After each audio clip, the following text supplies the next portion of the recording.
Hello दोस्तों स्वागत है आपका आपके अपने YouTube चैनल केमिस्ट्री विद तेजी सर पर। दोस्तों 12th क्लास के लेसन सरफेस केमिस्ट्री यानी कि पृष्ठीय रसायन का आज 13वां एपिसोड है। इसमें हम उत्प्रेरण का लास्ट भाग पढ़ रहे हैं जिसमें टॉपिक है जियोलाइट कि जियोलाइट क्या होता है। उत्प्रेरक टॉपिक का ही एक लास्ट भाग है। तो पहले समझेंगे नंबर एक बात में कुछ जियोलाइट के बारे में पॉइंट लिखता जाऊंगा, बस एक बोर्ड पर जो कुछ लिख दूंगा वही सब जियोलाइट होगा। पहली बात, जियोलाइट एक आकृति वर्णात्मक उत्प्रेरक है। आकृति वर्णात्मक उत्प्रेरक है। ये पहला वर्ड, पहली लाइन है जिसको समझना बहुत ज्यादा जरूरी है।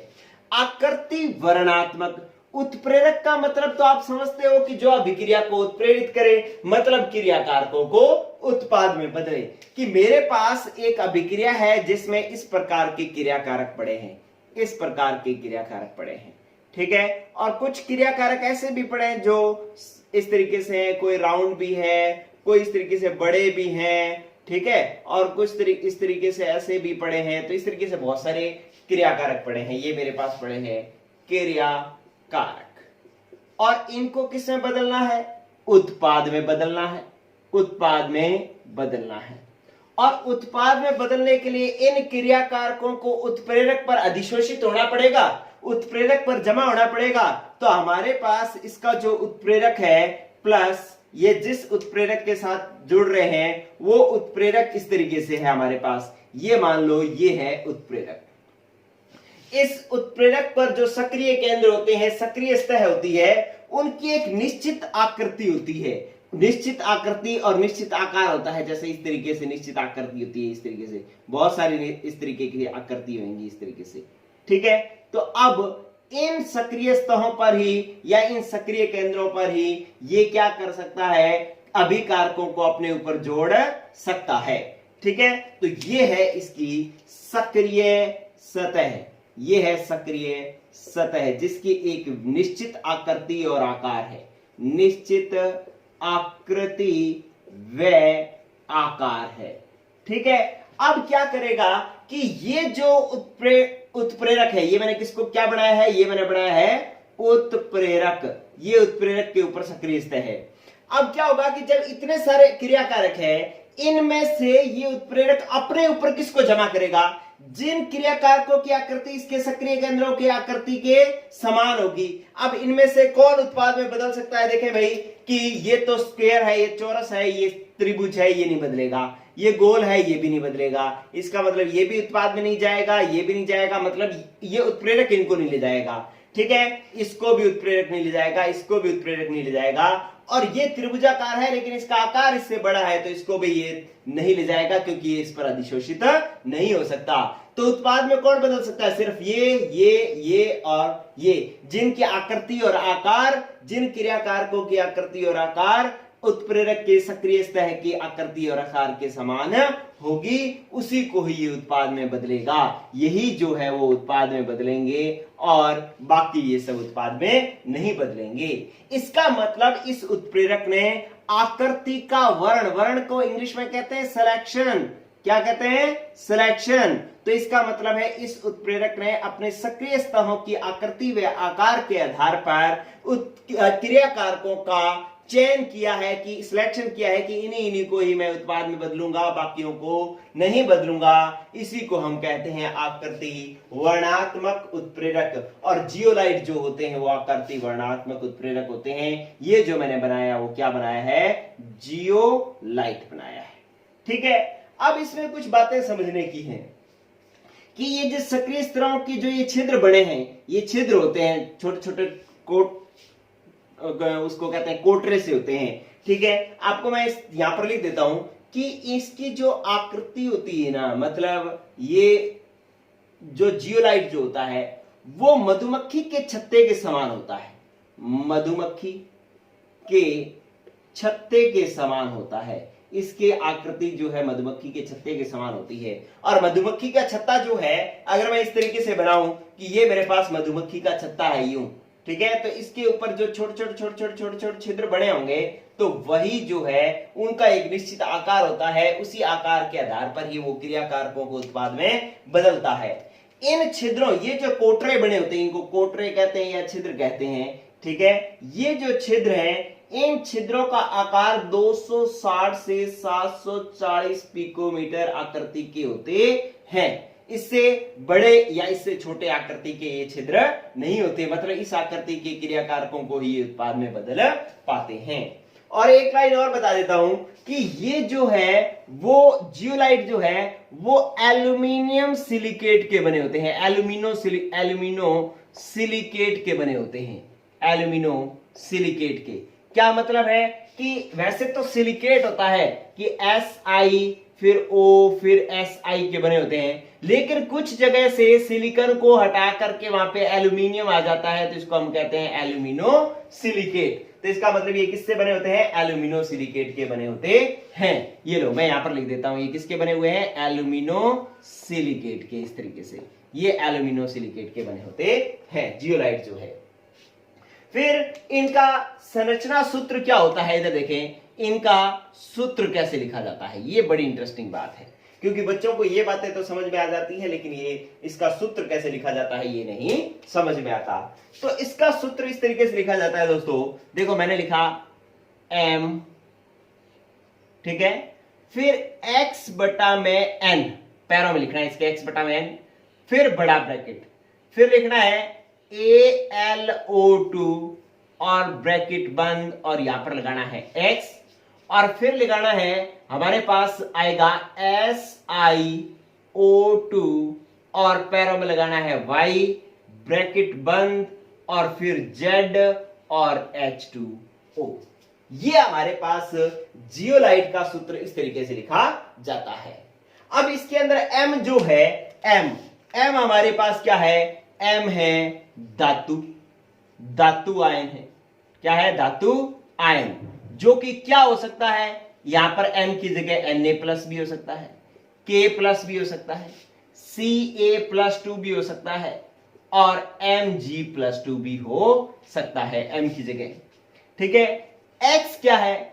X हम देख सकते हैं Al+3 आयनों की संख्या, आयनों की संख्या। अभी मैं बढ़ाऊंगा इसको, देखो कैसे।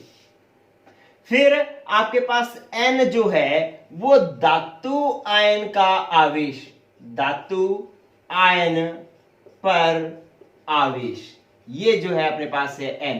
जैसे मान लो Na+ है तो इस पर +1 हो जाएगा, K+ में +1 हो जाएगा, Mg+2 में +2 हो जाएगा, Ca+2 में +2 हो जाएगा। तो ये जो है N की वैल्यू है, ठीक है। और बाकी जो x और y जो है वो फिक्स नहीं है, वो अपने हिसाब से आएंगे, z भी अपने हिसाब से आएगा, ठीक है। तो ये जो है इसका संरचना सूत्र है। एक एग्जांपल मैं बना के बताता हूं। एग्जांपल क्या हुआ कि जैसे मैंने Na+ लिया, तो Na+ लिया, मैंने लगा दिया पहले तो Na, फिर बड़ा ब्रैकेट। अभी मैंने x बटा n की वैल्यू नहीं लगाई। मैंने देखा कि इसके अंदर AlO2 के बाहर, ब्रैकेट के बाहर लिखा हुआ है 2, और SiO2 के बाहर भी लिखा हुआ है 2, और Z जो H2O है वो फिक्स नहीं है, इसलिए मैंने ZH2O लिख दिया। अब एल्यूमिनियम, एक एल्यूमिनियम AlO2 है ना, यहां पर एक माइनस होता है। क्या होता है? एक माइनस। अभी मैं बढ़ा के बताऊंगा ये संरचना कैसे होती है। तो इसका मतलब है कि इसके अंदर Al कितने हैं? 2 है, तो x का मान कितना आ गया? Al+3 आयनों की संख्या कितनी होगी? 2, तो x का मान हो गया 2। यहां पर मैं लिख दिया 2 बटा में। अब n धातु आयन पर आवेश, धातु आयन पर आवेश कितना है? +1, तो भाग दिया 1 से, ठीक है। तो 2 बटा में ये कितना बन गया? 2 ही बन गया। तो इसका मतलब है यहां पर क्या आ जाएगा? 2 आएगा, ठीक है। और ये जो सूत्र है वो किसका है? परम्यूटेट जियोलाइट है, जिसका नाम है परम्यूटेट, ठीक है, उसका ये सूत्र है। ये हो गया अपने पास परम्यूटेट। अब देखो कि एक्चुअली होता क्या है, होता इस तरीके से है कि एक एल्यूमिनियम के साथ 4 ऑक्सीजन इस तरीके से जुड़े होते हैं। इस तरीके से आप 11th में अच्छे तरीके से इसको और डिटेल से पढ़ते हैं, ये 12th में तो अपने पास सीधा बता दिया जाता है। ये इतनी बातें बताई नहीं हुई जितनी मैं बता रहा हूं। देखें कि Al के साथ 4 ऑक्सीजन जुड़े होते हैं। अब हर ऑक्सीजन पर एक एक माइनस होता है और एल्यूमिनियम पर होता है +3। एक एक माइनस क्यों है? क्योंकि एक एक तो इन्होंने बंद बढ़ा लिया, बंद ना होता तो -2 होते। ठीक है, तो अब क्या हुआ कि ये जो +3 है और ऑक्सीजन पर कितने हो गए? -4, तो बच कितना गया? -1। तो इसका मतलब है Al का जो पूरा कंपाउंड है वो एक कितने माइनस कंटेन करता है? 1 माइनस कंटेन करता है। इसी को संतुलित करने के लिए यहां पर इसके साथ धातु आयन आते होते हैं, Na+ आ जाए, K+ आ जाए, Mg+2 आ जाए। ठीक है, तो वो उस तरीके से इसके अंदर जुड़ते रहते हैं, इस तरीके की इसकी संरचना होती है। तो ये होगी हमारे पास एल्यूमिनियम सिलिकेट या अपने यूं कह सकते हैं कि जियोलाइट का सूत्र, और ये इसका हो गया एग्जांपल। चलिए अब एक चीज मैं और लिखता हूं, क्योंकि बोर्ड मैंने कहा था कि एक ही बोर्ड पर मैं लिखूंगा, तो यहीं पे लिख देता हूं। ये लो, नहीं मुझे समझाना है, थोड़ी सी जगह चाहिए मुझे, तो कोई बात नहीं, यहां पर समझा देता हूं। देखो क्या हुआ, इसका उपयोग क्या है? उपयोग यहीं पे मैं लिख रहा हूं, आप अच्छे से देख लेना दोस्तों। उपयोग नंबर 1, ये क्या करता है? इसका उपयोग है कठोर जल के मृदुकरण में इसका उपयोग किया जाता है। मतलब कठोर जल को मृदु बनाने में जो है इसका उपयोग किया जाता है। ठीक है, अब कठोर जल को मृदु कैसे बनाया जाता है कि यहां पर कठोर जल कौन सा होता है? मैं साफ ही करूंगा भाई, क्योंकि बात बन नहीं रही है, साफ कर रहा हूं इसको। आप इसका स्क्रीनशॉट ले लें दोस्तों। चलिए अब क्या है कि ये अपने पास कठोर जल को मृदु कैसे बनाता है कि आपके पास पहले तो ये मैंने बना दिया जियोलाइट। ठीक है, ये जियोलाइट है जिसके अंदर बीच बीच में जो है वो क्या है? छिद्र है। ठीक है, यहां पर इस तरीके से बीच बीच में छिद्र है। चलो ये जियोलाइट है, ये मैंने बना दिया जियोलाइट। अब ये जियोलाइट कठोर जल को शुद्ध मृदु जल में कैसे बदलता है? कठोर जल कौन सा होता है? यहां पर मैं बना रहा हूं कठोर जल। ठीक है, कठोर जल ये अपने पास रहा जल, और ये कैसा है? कठोर है। ठीक है, कठोर जल का मतलब क्या होता है? जिसमें कैल्शियम और मैग्नीशियम की अशुद्धियां होती हैं। कैल्शियम और मैग्नीशियम की मतलब Ca+2 पड़ा हो, Mg+2 पड़ा हो। ठीक है, आपके पास Mg+2 पड़ा हो, Ca+2 पड़ा हो, इस तरीके से कैल्शियम और मैग्नीशियम आयनों की अशुद्धियां हो तो इसे हम कौन सा जल कहते हैं? कठोर जल कहते हैं। अब जब इसको इस जियोलाइट में से क्या किया जाता है? छाना जाता है। ठीक है, तो ये कैल्शियम और मैग्नीशियम के आयन जो है वो इन छिद्रों में क्या हो जाते हैं? अधिशोषित। Ca+2 और Mg+2 आयन जो है वो क्या हो जाते हैं? अधिशोषित हो जाते हैं इन छिद्रों पर। ठीक है, और जल जो निकलता है फिर वो कैसा निकलता है? जिसके अंदर कैल्शियम और मैग्नीशियम की अशुद्धियां नहीं होती, क्योंकि कैल्शियम और मैग्नीशियम तो यही अधिशोषित हो जाते हैं। और जल जो निकलता है वो कैसा निकलता है? ऐसा निकलता है जिसमें कैल्शियम और मैग्नीशियम नहीं होते, जिसको हम कौन सा जल कहते हैं? मृदु जल कहते हैं। तो इस तरीके से जियोलाइट जो है वो कठोर जल को मृदु जल में बदलने के काम आते हैं। उपयोग नंबर 1। ठीक है, अब दूसरा उपयोग देखें, एक बिल्कुल छोटा सा एक उपयोग और देख लें। क्या दूसरा उपयोग हमारे पास ये है कि जियोलाइट जो है वो अपने पास क्या करता है कि अल्कोहल को, ये है अल्कोहल को किस में बदल सकता है? पेट्रोल में। पेट्रोल जिसको हम गैसोलीन भी कहते हैं, ये जरूर याद कर लेना, ये वेरी इंपॉर्टेंट है जियोलाइट का एग्जांपल। ठीक है, और इसके लिए कौन सा जियोलाइट काम में आता है? ZSM5। इसका नाम क्या है? ZSM5। ठीक है, तो एक उपयोग तो है कठोर जल को मृदु जल में बदलना, और दूसरा जो है एक जियोलाइट का एक एग्जांपल है जिसका नाम है, यहां पर जो जियोलाइट काम में आता है वो परम्यूटेड काम में आता है। परम्यूटेड विधि भी है 11वीं में कठोर जल को मृदु जल में बदलने के लिए।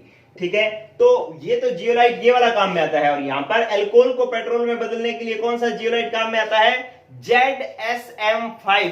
और पेट्रोल को गैसोलीन भी कहा जाता है।